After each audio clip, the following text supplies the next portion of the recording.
जय श्री कृष्णा, राधे राधे। स्वागत है आप सभी का आपके अपने YouTube चैनल उपासना की उपासना में। आज के वीडियो में आप जानेंगे जगन्नाथ मंदिर का पौराणिक इतिहास क्या है।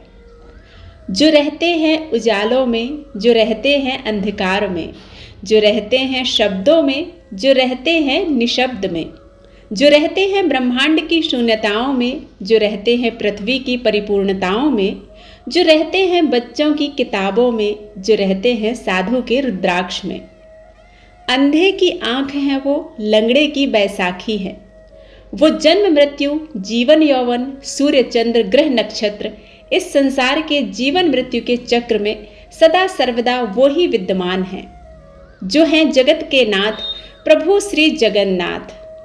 वह जो सनातन धर्म के सभी देवताओं में सबसे रहस्यमयी हैं, वह जो दया का सागर हैं, सारे संसार के सच्चे मित्र हैं, वह जो भगवान ब्रह्मा के सिर पर आभूषण हैं, सर्वोच्च ब्रह्मा की अभिव्यक्ति हैं, वह जिसका सब कुछ बेहद आकर्षक और रहस्यमयी है। वह अकेले ऐसे हैं जो अपने भाई बहनों के साथ पूजे जाते हैं। वह अकेले एक ऐसे देवता हैं जिन्हें प्राचीन काल से ही भारत में मौजूद सभी धर्म और परंपराओं में पूजा जाता है। आदिवासी जिन्हें नील माधव के नाम से जानते हैं, हिंदू उन्हें भगवान विष्णु या भगवान कृष्ण के रूप में पूजते हैं, जैन उन्हें जीनानाथ मानते हैं, बौद्ध उन्हें बुद्ध मानते हैं। वह हैं जगत के नाथ प्रभु श्री जगन्नाथ। पुरी का श्री जगन्नाथ मंदिर एक हिंदू मंदिर है जो भगवान जगन्नाथ को समर्पित है। यह भारत में उड़ीसा राज्य के तटवर्ती शहर पुरी में स्थित है। जगन्नाथ शब्द का अर्थ जगत के स्वामी होता है। इनकी नगरी जगन्नाथपुरी या पुरी कहलाती है। इस मंदिर को हिंदुओं के 4 धामों में से एक माना जाता है। यह वैष्णव संप्रदाय का मंदिर है जो भगवान विष्णु के अवतार श्री कृष्ण को समर्पित है। इस मंदिर का वार्षिक उत्सव रथ यात्रा प्रसिद्ध है। इसमें मंदिर के तीनों मुख्य देवता भगवान जगन्नाथ, उनके बड़े भ्राता बलभद्र और उनकी बहन सुभद्रा तीनों अलग अलग भव्य और सुसज्जित रथ में विराजमान होकर नगर की यात्रा को निकलते हैं। जगन्नाथपुरी मंदिर की उत्पत्ति के पीछे एक कथा प्रचलित है। सतयुग में इंद्रद्युम्न नाम के एक वैष्णव राजा थे जिनका राज्य अवंती से मालवा तक फैला हुआ था, जिसकी राजधानी अवंती थी। भगवान विष्णु के भक्त होने के कारण हमेशा उनकी एक झलक पाने के लिए वह उत्सुक रहते थे। एक दिन ऐसा हुआ कि यात्रा करने वाला एक भिक्षु उनके महल में आ पहुंचा। उन्होंने उग्रदेश यानी उड़ीसा के बारे में बताते हुए कहा कि विश्ववसु नाम का एक सबर आदिवासी सरदार एक गुप्त गुफा में नील माधव के रूप में भगवान विष्णु की पूजा करते हैं। वे इसके बारे में सटीक स्थान या अन्य जानकारी नहीं दे सके, लेकिन राजा इंद्रद्युम्न भगवान विष्णु को देखने के लिए बेचैन हो गए। तब वह उग्रदेश का पता लगाने और विश्ववसु को खोजने की उत्सुकता में आगे बढ़े। उन्होंने महल की पुजारी के भाई विद्यापति को आदेश दिया कि वह नील माधव की खोज करें। विद्यापति, जो कई देशों की यात्रा पहले ही कर चुके थे, उन्होंने राजा के आदेश के अनुसार उग्रदेश की तलाश में निकलना उचित समझा। विद्यापति बड़ी लंबी यात्रा के बाद उग्रदेश पहुंचे। वह वहां के सबर सरदार विश्ववसु से मिले। उन्होंने अपनी पहचान और उद्देश्य को छुपाते हुए उससे दोस्ती कर ली। वहां रहते हुए उनकी मुलाकात विश्ववसु की एक सुंदर युवा बेटी ललिता से हुई। वह जल्दी ही ललिता पर मोहित हो गए। फिर उन्होंने चुपचाप तरीके से शादी कर ली, जिसके बाद विद्यापति कुछ दिन अपने ससुराल में रहे।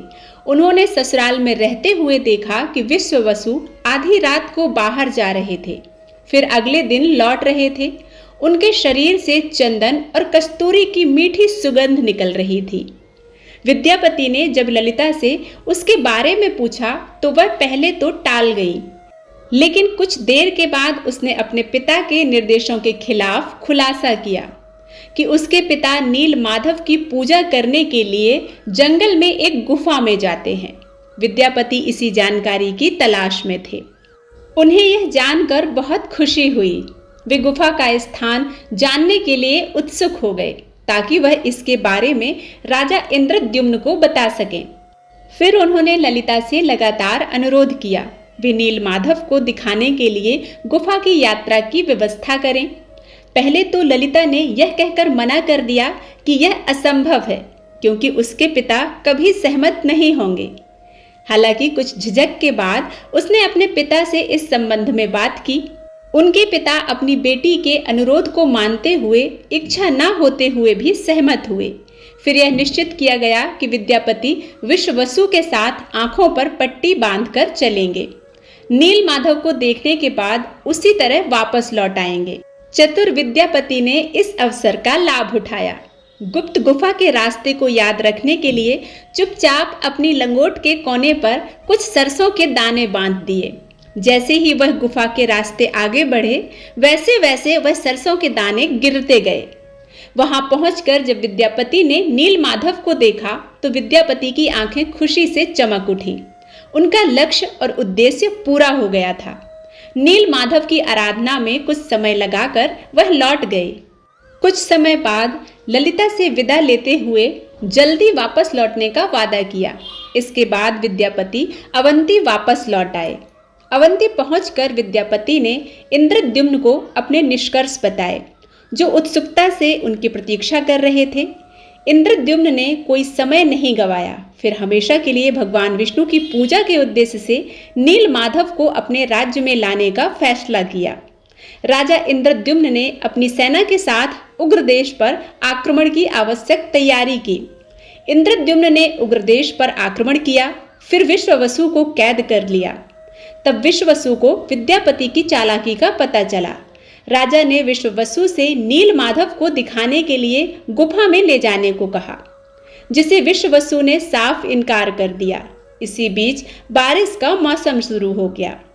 विद्यापति के द्वारा फेंके गए सरसों के बीज गुफा के रास्ते में पीले फूल से लद गए। फूलों के रास्ते पर चलकर इंद्रद्युम्न को गुफा तक पहुंचने में कोई दिक्कत नहीं हुई। लेकिन जब वे वहां पहुंचे तब नील माधव अंतर्ध्यान हो चुके थे। राजा निराश हो गए। गुस्से में पूरे उग्रदेश को घेरने का फैसला किया। तभी अचानक एक तेज सूक्ष्म आवाज आई, हे राजन, आपने मेरे प्रबल भक्त विश्ववसु को कैद करके घोर अपराध किया है। इस संसार में मैं तुम्हें नील माधव के रूप में दर्शन नहीं दूंगा। विश्ववसु को तुरंत रिहा करो। इंद्रद्युम्न निराश और मायूस थे, क्योंकि वे भगवान विष्णु को नील माधव के रूप में नहीं देख सके थे। हालांकि दिव्य आदेश का पालन करते हुए उन्होंने विश्ववसु को रिहा कर दिया। फिर खाना पीना छोड़कर भगवान विष्णु का ध्यान करने लग गए। दूसरी तरफ भगवान कृष्ण ने एक महान जल प्रलय के माध्यम से यदुवंश का अंत किया। जब भगवान कृष्ण के लिए सांसारिक दुनिया को छोड़ने और द्वापर युग का अंत करने का समय आ गया था। इस प्रक्रिया में वह द्वारका के पास के जंगलों में भटक रहे थे। जब जारा सवर नाम के एक आदिवासी शिकारी ने उन्हें अनजाने में हिरण समझकर अपने तीर से मारा। जब जारा को अपनी गलती के बारे में पता चला तो वह रोने लगा। उसने भगवान कृष्ण से क्षमा करने के लिए कहा। भगवान कृष्ण ने उन्हें सांत्वना देते हुए कहा, यह घटना उनके अवतार को समाप्त करने के लिए पूर्व से ही निर्धारित थी। भगवान कृष्ण ने जारा को अपने शरीर को जलाने और राख को समुद्र में विसर्जित करने के लिए कहा, लेकिन जारा उनके शरीर को पूरी तरह से जला नहीं सका। कहा जाता है कि इस आग में उनका दिल व नाभि का भाग जला नहीं था। हालांकि जैसा आदेश दिया गया था, उसने कृष्ण के अवशेषों को समुद्र में विसर्जित कर दिया, जो बाद में एक दिव्य लकड़ी के रूप में तैरते हुए पुरी के समुद्र तट पर पहुंचा। इधर जब राजा इंद्रद्युम्न ध्यान में थे, तब भगवान विष्णु उनके सपने में प्रकट हुए और उन्हें आदेश दिया कि वह पुरी के पास के मांडव में लकड़ी के दारू के रूप में समुद्र में तैरते हुए आएंगे। उसमें से अपने स्वयं का रूप और छवि बनाएंगे। इंद्रद्युम्न जैसे ही जागे तो वे मांडव पहुंच गए। शुभ संकेत के साथ इंद्रद्युम्न को पवित्र लकड़ी का दारू दिखाई दिया। वे उसे विश्ववसु की सहायता से महल के पास एक मंच पर ले आए। भगवान विष्णु की मूर्ति को तराशने के लिए कई अनुभवी कारीगर मूर्ति बनाने के लिए लगाए गए, लेकिन कोई भी भगवान विष्णु की छवि को तराश नहीं पाया। राजा इंद्रद्युम्न चिंतित थे कि कैसे भगवान विष्णु को आकार दिया जाए। राजा इंद्रद्युम्न की चिंता के साथ ही एक बूढ़ा व्यक्ति महल में आया, जिसने अपने आप को अनंत महाराणा बताया, जिसे दिव्य बढ़ई विश्वकर्मा माना जाता है। उन्होंने राजा को भरोसा दिलाया कि वह मूर्ति निर्माण कर सकते हैं, लेकिन कुछ शर्त पर ही वह मूर्ति को 21 दिन में बनाएंगे और वह इस मूर्ति को अकेले ही बनाएंगे। जब तक वह अपना काम पूरा नहीं कर लेते तब तक कोई उन्हें परेशान नहीं करेगा, ना ही कोई महल के अंदर प्रवेश करेगा। राजा इंद्रद्युम्न ने उनकी शर्त मान ली। फिर उस बूढ़े ने महल का दरवाजा बंद करते हुए अपना काम शुरू कर दिया। लोगों को सिर्फ हथौड़ी छेनी की आवाजें ही सुनाई देती थीं। इस तरह 2 हफ्ते बीत गए। फिर उन्हें एक दिन कुछ भी सुनाई नहीं दिया। रानी गुड़ीचा उत्सुक और बेचैन हो गई। उन्होंने सोचा कि बूढ़ा आदमी बिना भोजन और पानी के भूख प्यास से मर गया होगा। रानी ने इंद्रद्युम्न से उस बूढ़े व्यक्ति को बचाने का आग्रह किया। इंद्रद्युम्न ने अपनी इच्छा के विपरीत दरवाजा तोड़ दिया। जब राजा ने अंदर प्रवेश किया तो देखा कि बूढ़ा कारीगर गायब हो गया है, जो अपने पीछे आधी बनी 3 मूर्तियां छोड़ गया है। इंद्रद्युम्न ने वादा तोड़ने के अपने कृत्य के लिए पश्चाताप किया। फिर अपने जीवन को समाप्त करने के बारे में सोचा। तभी एक सूक्ष्म आवाज ने घोषणा की, हे राजन, आपने अपना वादा तोड़ दिया है, समय से पहले दरवाजा खोल दिया है। अफसोस न करें, अब मैं स्वयं को इसी रूप में भक्तों के सामने प्रकट करूंगा।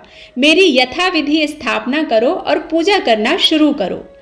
परम भगवान विष्णु के आश्वासन पर इंद्रद्युम्न ने नीलांचल पर्वत पर एक भव्य मंदिर का निर्माण कार्य शुरू किया। मंदिर के अभिषेक और जगन्नाथ की स्थापना के लिए वह अपनी रानी गुड़ीचा के साथ ब्रह्मलोक गए। उन्होंने भगवान ब्रह्मा को आमंत्रित किया। जब इंद्रदेव और गुड़ीचा ब्रह्मलोक पहुंचे तो भगवान ब्रह्मा गहरे ध्यान में थे। ऐसा कहा जाता है कि ब्रह्मलोक में एक दिन मृत्युलोक के एक युग के बराबर होता है। उन्होंने जब तक प्रतीक्षा की जब तक भगवान ब्रह्मा ने अपना ध्यान समाप्त नहीं किया। फिर उन्होंने भगवान ब्रह्मा से मंदिर को पवित्र करने और जगन्नाथ की स्थापना करने का अनुरोध किया। भगवान ब्रह्मा ने निमंत्रण स्वीकार किया। वे उनके साथ नीलांचल गए। जब वह लौटे तब तक एक युग बीत चुका था। इस लंबी अवधि के दौरान इंद्रद्युम्न के द्वारा निर्मित मंदिर रेत से ढक चुका था। एक नया राजा काला माधव उनके राज्य पर शासन कर रहा था। एक दिन जब काला माधव अपने घोड़े पर यात्रा कर रहा था तब घोड़े का खुर मंदिर के शिखर से टकरा गया। उसने उस जगह की खुदाई करवाई, फिर मंदिर का पुनरुद्धार किया। दूसरी तरफ जब इंद्रद्युम्न भगवान ब्रह्मा के साथ वापस लौटे तब उन्होंने काला माधव को अपने राज्य पर शासन करते और मंदिर के मालिक के रूप में दावा करते हुए पाया। उनके बीच विवाद हो गया। उन्होंने भगवान ब्रह्मा से मध्यस्थता करने का आग्रह किया। भगवान ब्रह्मा के पूछताछ पर यह स्पष्ट हुआ कि इंद्रद्युम्न ने वास्तव में मंदिर का निर्माण किया था, लेकिन काला माधव ने इसे बचाया था। भगवान ब्रह्मा ने तब अभिषेक के अनुष्ठान को आगे बढ़ाया। इंद्रद्युम्न की भक्ति, उनकी पूजा व महान मंदिर के निर्माण में भगवान विष्णु अत्यंत प्रसन्न हुए। भगवान विष्णु ने राजा इंद्रद्युम्न से किसी भी वरदान को मांगने के लिए कहा। इस पर महान भक्त इंद्रद्युम्न ने कहा, यदि आप वास्तव में मुझ पर प्रसन्न हैं तो मुझे यह वरदान दें कि मैं निर्गुण हो जाऊं, ताकि कोई भी शरीर यह दावा न कर सके कि आपके मंदिर को उनके पूर्वजों द्वारा बनाया गया था। यदि भविष्य में आपका मंदिर या आपकी मूर्ति क्षतिग्रस्त या नष्ट हो जाए तो भी आप यहाँ रहेंगे, इस स्थान को नहीं छोड़ेंगे। राजा की प्रार्थना के अनुसार भगवान विष्णु ने उन्हें वरदान दिया, लेकिन रानी गुड़ीचा निर्गुण होने की बात को सहन नहीं कर सकी, क्योंकि कोई भी महिला निर्विकार नहीं रहना चाहेगी। वह स्वाभाविक रूप से आहत और दुखी हुई, जिसे भगवान विष्णु समझ सकते थे।